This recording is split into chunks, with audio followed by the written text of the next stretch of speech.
Alang-alang sa mga tropa at kinubaka yung titi ng Koreano. Baka nang ina mo, kakainin ko yung tayo mo. Gago. Papakain ko. Sa mundo ng rap battle, hindi lang mga solidong bara ang nagmamarka. Minsan, yung mga konting sablay o maling linya ng mga MC ay tumatatak din sa mga tagahanga o nakasubaybay sa liga. Kaya naman ang nakapaloob sa content natin ngayon ay ang 10 sablay o maling linya ng mga battle MC sa Flip Top. Pero bago yon, kung interesado ka sa mga ganitong usapan, especially sa rap battle topic, ay iniimbitahan kita na mag-subscribe sa ating YouTube channel. Marami pa tayong interesting content na paparating, kaya make sure na nakaklik ang notification bell button para maging updated. Simulan natin sa mahiwagang bara ni Zaito patungkol sa Koreano. Kilala naman natin si Zaito na hindi porte ang pandaramay o pamemersonal sa battle. Dahil ang gusto nito ay magpasaya ng mga nanonood o di kaya naman ay handugan tayo ng malalalim na kataga. Pero dito sa naging laban nila ni Tipsy D ay meron siyang maikling linya na pangdaramay sa asawa o pamilya. Pero syempre mabait yan si Idol Zaito, kaya naman agaran niya itong binawi hanggang sa binitawan na niya ang pasabog na linya. Sana bago ka nag-asawa, maghanap ka ng matibay na trabaho.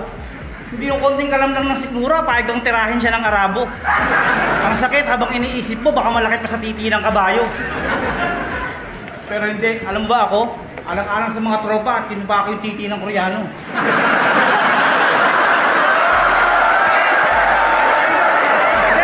Joke lang. Real talk. Si Enigma naka-virgin sa akin. Sabi niya pa nga, Sides, sumahay ka na, araw-araw masarap pagkain natin.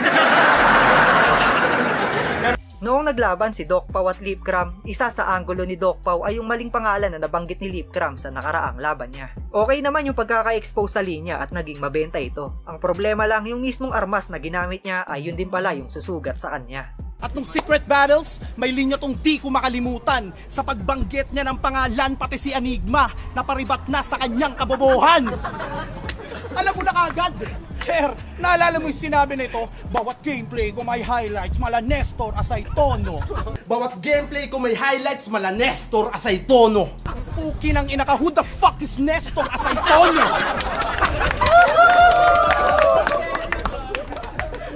Sir, baka Nelson asay tono. Bobo, nag-reference ka ng di mo kilalang tao. Fuck, man. Listen. Well, makakalusot pa rin ako sa'yo kahit pa ang depensa mo, mala Nelson the Bull asay tono. Ako'y pinagsama-samang crossover ni Allen Iverson, Steph Curry, Cal Irving, Alapag at Terence Romeo. A few moments later. Kyrie Irving yun, hindi Kyle Irving. Sorry, sir. Tanginan to, kala mo halimaw na sa gantong sining? Oo, nagkamali ako sa Nestor asay tono. Sino naman si Kyle Irving?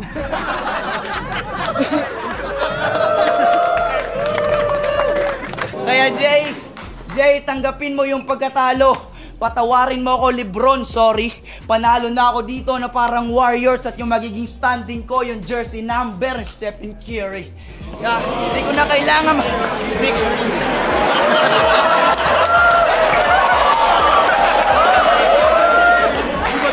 Hoy! Yabang ni Tokmol! Dinamay mo ba si Stephen Curry? Hindi mo nga...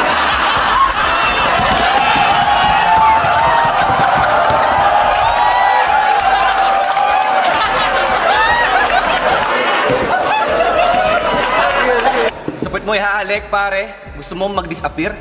Pero pare, tangina ka. Yung puwet mo, mas makinis pa dyan sa puwet ni Kahir. Silencer! Gusto mo ng mamon? Yung makapal na labing to, pare ko, gagawin kong palaman dun sa sabon na hindi mo na kailangan pang imulat. Nakilala natin si Batang Rebelde na malupit mag-freestyle. Totoo naman yun dahil ilang beses na niya napatunayan sa atin na isa sa weapon niya sa battle ay yung biglang bitaw ng on the spot na linya. Pero isa na yata sa pinaka-lap trip na freestyle ni BR ay yung ginawa niya sa naging laban nila ni Pistolero. Ano ba to, kitchen? Pero bakit parang speaker? Di ba ang kitchen dapat nasa lababo?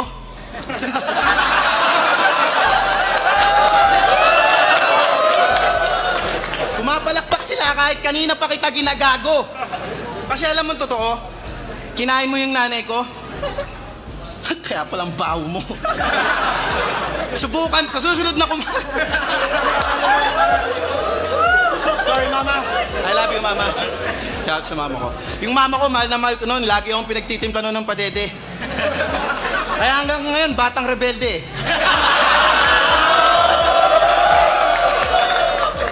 At least na shoutout niya at narinig ng maraming tao na mahal niya yung mama niya.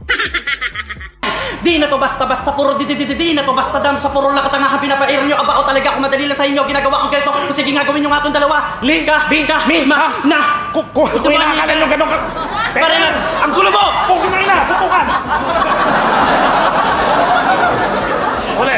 Ulit! Noong na-interview si Abra, nabanggit niya na isa sa pinaka-unpredictable at challenging na nakalaban niya ay si Aklas. Parang Ghost Fighter vibes daw talaga at nasa harapan niya si Ryzen. Mukhang totoo ngang nahirapan siya dahil maski yung mga linya na binibitaw niya ay nagkakarambol-rambol na. Yo! Kung ako, laki sa layaw, ikaw, laki sa langaw!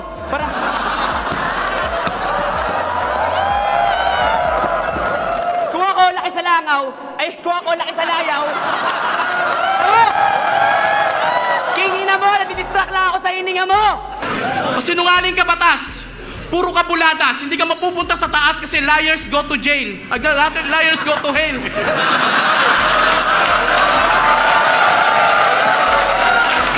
Sana sa batas natin, pag sinungaling ka, himasrehas in English, liars go to jail. Tangina mo, yung sinasabi mo ang haba, wala namang connect, di ba? Kinukuha daw ni Lord yung mga pangit. Flip si that one, baka kunin ka na. Tapos, sabi niya, magwi-wheelchair ako. Ayos lang. Wheelchair yung akin. Di ba, ang ganda naman? Sa akin, wheelchair sa'yo is... Ano, tangina mo, di ko na alam kasi ang bobo mo talaga. Yo, what's up? Umpisa na ang NBA season mga tol at tuloy-tuloy pa rin ang bonus at giveaway ni 1x. Click mo lang yung link na nakapin sa comment section para sa kompletong detalye. At syempre, huwag mo rin kalimutang ilagay ang code na TB Lopez para sa ekstrang regalo. At ang huli sa ating listahan, syempre hindi pwedeng mawala dito ang legendary flow ni Tito Badang. Tangina mo! Eto ang flow! Akin na pahinama-hinam mga bakina nyo. Wala sa akin kayo hamakan ninyo dahil hindi mo na malamang gagawin yung pag ako na ganyan na demonyo. Buha ka ng ina mo, kakainin ko yung tayo mo. Gago! Papakain mo tayo sa'yo, gago! Pag kinain ko yung tayo mo, idudura ako sa mukha mo! Freestyle yun, tangina mo! At ayan nga ang mga funny failed lines ng mga battle MC sa liga ng Flip Top. Syempre, pampagood vibes lang to mga tol. Dahil kahit naman may mga sablay silang linya ay hindi pa rin matatawaran yung malulupit na naiambag nila sa ganitong sining.